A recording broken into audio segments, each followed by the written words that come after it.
Hello, it's Trish again. Miss Angel Bear. I'm going to read today chapters 9 through 13 because they're all small. How wonderful is that? Hello, if you come on, say hi. Leave a message if you listen. I'm not doing this for clicks and views, and I'm doing it to get over some stage fright. How's that sound? So, Chapter 9. It is finished. It is finished. John 19:30. Several years ago, Paul Simon and Art Garfunkel enchanted us all with a song of a poor boy who went to New York on a dream and fell victim to the harsh life of the city. Penniless, with all strangers as friends, he spent his days laying low, seeking out the poor quarters where the ragged people go, looking for the places only they would know. It's easy to picture this young lad, dirty face and worn clothes, looking for work and finding none. He trudges the sidewalks and battles the cold and dreams of going somewhere where the New York winters aren't bleeding me, leading me home. He entertains thoughts of quitting, going home, giving up something he never thought he would do. But just when he picks up the towel to throw into the ring, he encounters a boxer. Remember these words. In the clearing stands a boxer and a fighter by his trade, and he carries a reminder of every blow that laid him down or cut him till he cried out in his anger and his shame, I'm leaving, I'm leaving. But the fighter still remains. The fighter still remains. There is something magnetic in that phrase. It rings with the trueness. Those who can remain, like the boxer, are the rare breed. I don't necessarily mean win. I just mean remain. Hang in there, finish, stick to it until it is done. But unfortunately, very few of us do that. Our human tendency is to quit too soon. Our human tendency is to stop before we cross the finish line. Our inability to finish what we start is seen in the smallest of things. A partly mowed lawn, a half read book, letters begun but never completed, an abandoned diet, a car up on blocks, or it shows up in life's most painful areas. Abandoned child, cold faith, a job hopper, a wrecked marriage, an unevangelized world. Am I touching some painful sores? Any chance I'm addressing someone who is considering giving up? If I am, I want to encourage you to remain. I want to encourage you to remember Jesus' determination on the cross. Jesus didn't quit, but don't think for 1 minute that he hasn't attempted to. Watch him wince as he hears his apostles backbite and quarrel. Look at him weep as he sits at Lazarus' tomb, to hear him wail as he claws the ground of Gethsemane. Did he ever want to quit? You bet. That's why his words are so splendid. It is finished. Stop and listen. Can you imagine the cry from the cross? The sky is dark. The other two victims are moaning. The jeering mouths are silent. Perhaps there is thunder. Perhaps there is weeping. Perhaps there is silence. Then Jesus draws in a deep breath, pushes his feet down on the Roman nail, and cries, It is finished. What was finished? The history long plan of redeeming man was finished. The message of God to man was finished. The works done by Jesus as a man on earth were finished. The task of selecting and training ambassadors was finished. The job was finished. The song had been sung. The blood had been poured. The sacrifice had been made. The setting of death had been removed. It was over. A cry of defeat hardly had his hands not been fastened down. I dare say that a triumph burst would have punched the dark sky. No, this is no cry of despair. It is a cry of completion, a cry of victory, a cry of fulfillment. Yes, even a cry of relief. The fighter remained, and thank God that he did. Thank God that he endured. Are you close to quitting? Please don't do it. Are you discouraged as a parent? Hang in there. Are you weary with doing good? Do just a little more. Are you pessimistic about your job? Roll up your sleeves and go at it again. No communication in your marriage. Give it one more shot. Can't resist temptation. Accept God's forgiveness and go one more round. Is your day framed with sorrow and disappointment? Are you tomorrow's turning into nerves? Is hope a forgotten word? Well, remember, a finisher is not one. No one wounds or weariness.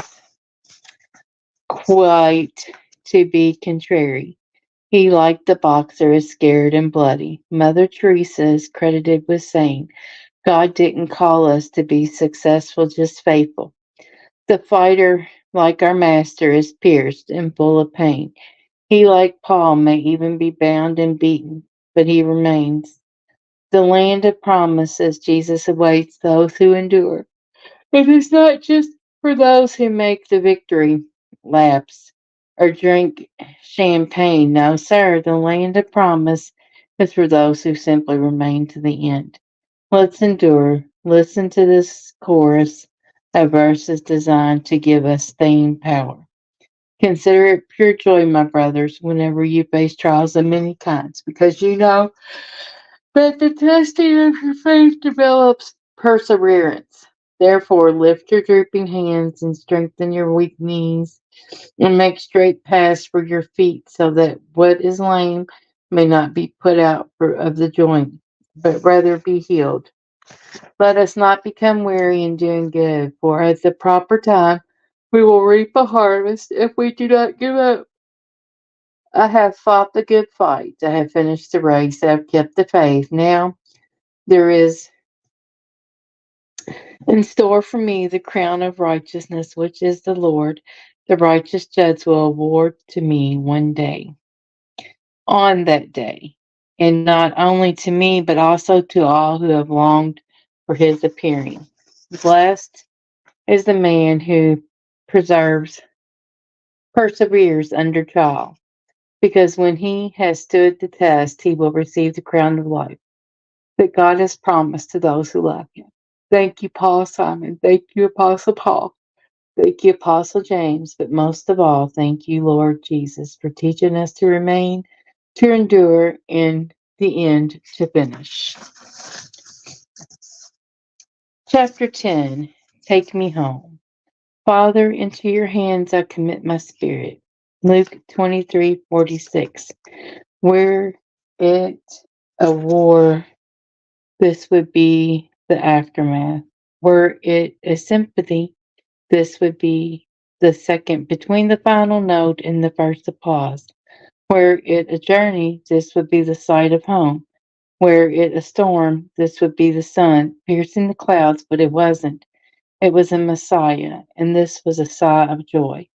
Father, the voice is a horse. The voice that called forth the dead, the voice that taught the willing, the voice that screamed at God, now says, Father, Father. The two are again one. The abandon is now found. This schism is now bridged. Father, he smiles weakly. It's over. Satan's vultures have been scattered. Hell's demons have been jailed. Death has been damned. The sun is out. The sun is out. It's over. An angel sighs. A star wipes away a tear. Take me home. Yes, take me home. Take this prince to his king. Take this son to his father. Take this pilgrim to his home. He deserves a rest. Take me home. Come 10,000 angels. Come and take this wounded troubadour to the cradle of his father's arms. Farewell, manger's infant. Bless you, holy ambassador. Go home, death slayer. Rest well, sweet soldier. The battle is over. Part 2, The Cross It Witnesses. Chapter 11. Who would have believed? Friday morning, the news is blazing across Jerusalem. Streets like a West Texas bushfire. The Nazarene is being executed. From Solomon's porch to the Golden Gate, people are passing the word. Have you heard? They've got the Galilean. I have. He would go too far. They've got him. I don't believe it. They say one of his own men turned him in. Nicodemus is about to go AWOL. Graves are about to pop open. An earthquake is about to shake the city. Temple curtains are about to be torn in two. Shock, bewilderment, confusion. A few weep, a few smile, a few walk up the hill to watch the spectacle. A few are irritated that the sanctity of the Passover is being violated by a bunch of social activists. Someone wonders aloud if this was the same man who was celebrated just a few days ago on the carpet, palm leaves. A lot of can happen in 7 days, he commented. A lot can happen in just one day. Just ask Mary, who could have convinced this mother yesterday that today would find her a few feet from the torn body of her son, and who could have convinced John on Thursday that he was 24 hours away from anointing the corpse of his hero? And Pilate, who could have convinced the corpse of his hero and Pilate? Who could have convinced Pilate that he was about to pass judgment on the Son of God? A lot can happen in 24 hours. Peter can tell you, if you had told this proud, devoted disciple yesterday that this morning would find him in the pit of guilt and shame, he would have proclaimed his loyalty. Or the other 10 apostles can tell you, from them the same 24 hours brought both boasting and betrayal. And Judas, oh pitiful Judas, yesterday he was determined and definite. This morning he is dead at his own belt. His dangling body eclipsed the morning sun. No one has been left untouched. No one. The immensity of the Nazarene execution makes it impossible to ignore.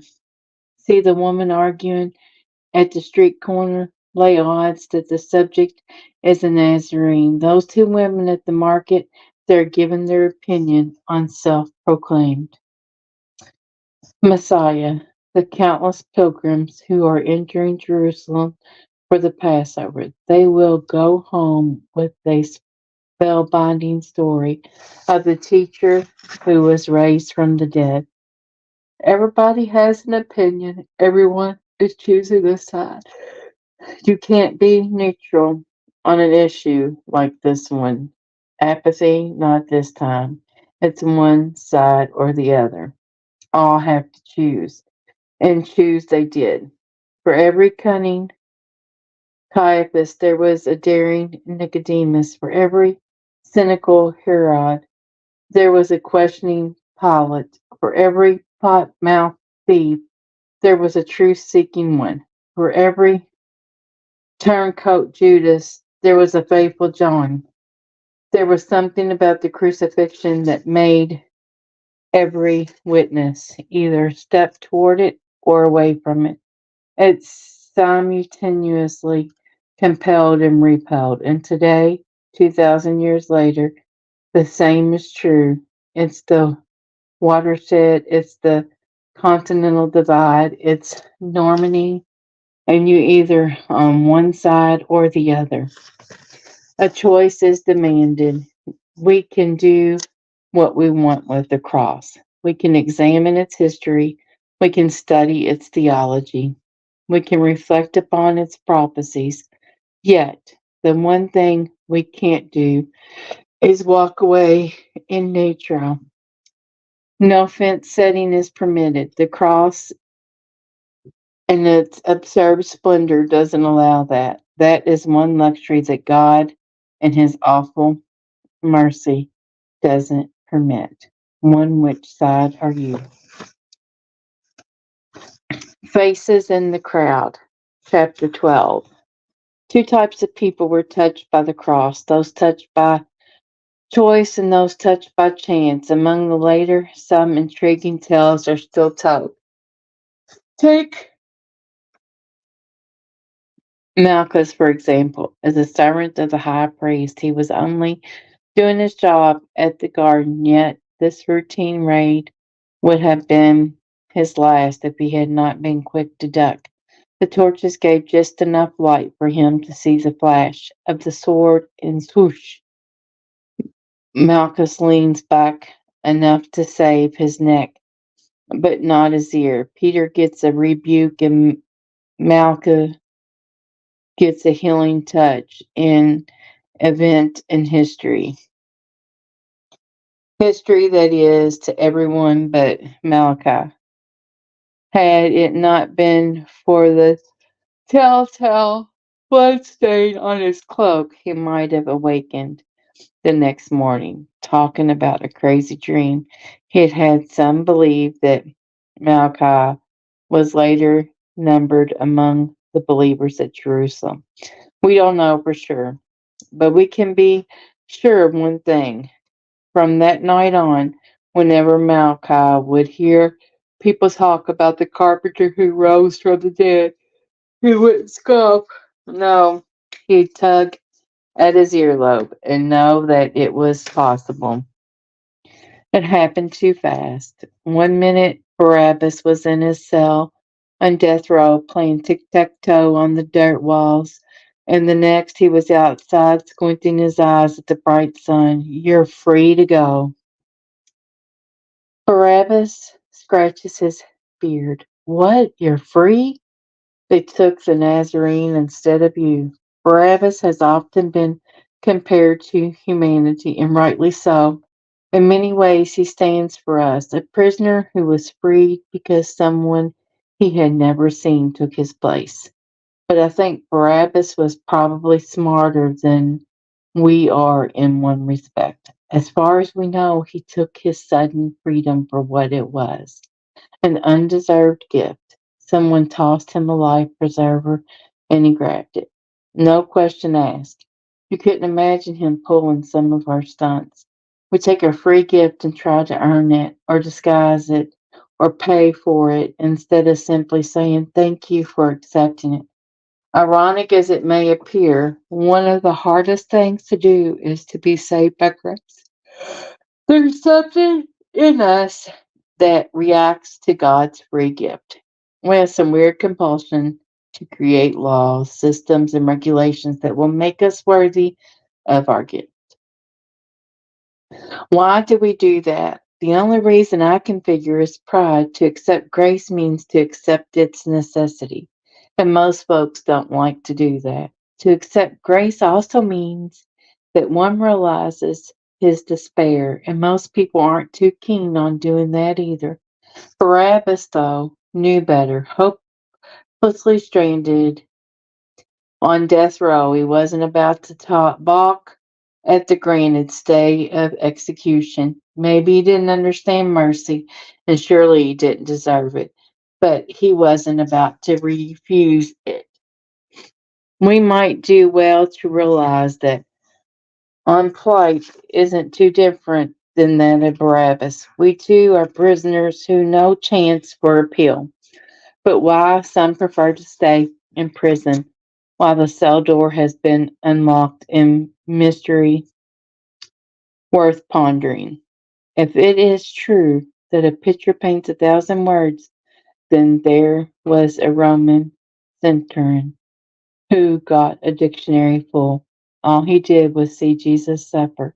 He never heard him preach or saw him heal or followed him through the crowds. He never witnessed him still the wind. He only witnessed the way he died. But that was all it took to cause this weather worn soldier to take a giant step in faith. Surely this was a righteous man. That says a lot, doesn't it? It says the rubber of faith meets the road of reality under hardship. It says the trueness of one's belief is revealed in pain. Genius and character are unveiled in misfortune. Faith is at its best, not in three-piece suits on Sunday mornings or a VBS on summer days, but a hospital besides cancer wards and cemeteries. Maybe that's the move.